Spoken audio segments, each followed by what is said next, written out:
Top quality और consistent performance के लिए सिर्फ सिल्वर पंप्स। टॉप क्वालिटी और कंसिस्टेंट परफॉर्मेंस के लिए सिर्फ सिल्वर पंप्स, नाम याद रखना।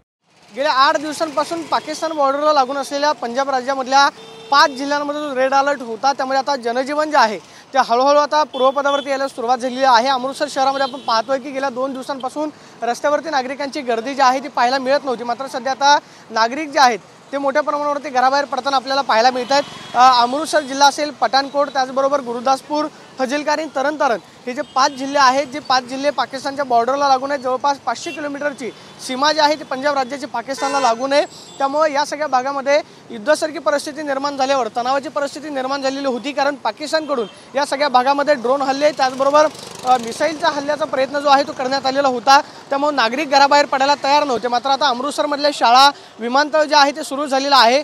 शाळांची वेळ जरी कमी असली तरी सुद्धा आता धोका जो आहे तो इथला टळलेला आहे। त्यामुळे नागरिक आता विश्वासानं घराबाहेर पडताना पाहायला मिळतात। सकाळच्या सत्रामध्ये घराबाहेर नागरिक जे आहेत आपल्याला पाहायला मिळत नव्हते, मात्र आपण पाहतोय की आता कामावरती जाणाऱ्या नागरिकांची संख्या जी आहे ती सुद्धा मोठ्या प्रमाणावरती वाढलेली आहे। त्यामुळे हळूहळू अमृतसर त्याचबरोबर या 5 जिल्ह्यांमधलं जनजीवन जे आहे ते आता पूर्वपदावरती आलं असं म्हणायला हरकत नाही। त्यामुळे जो धोका आता पाकिस्तानकडून होता तो आता टळलेला आहे आणि सीमेवरती सुद्धा शांतता जी आहे ते आपल्याला पाहायला मिळते। Camera person Rakesh Kumar Soni, Pradeep Kapse, TV9 Marathi, Amritsar, Punjab.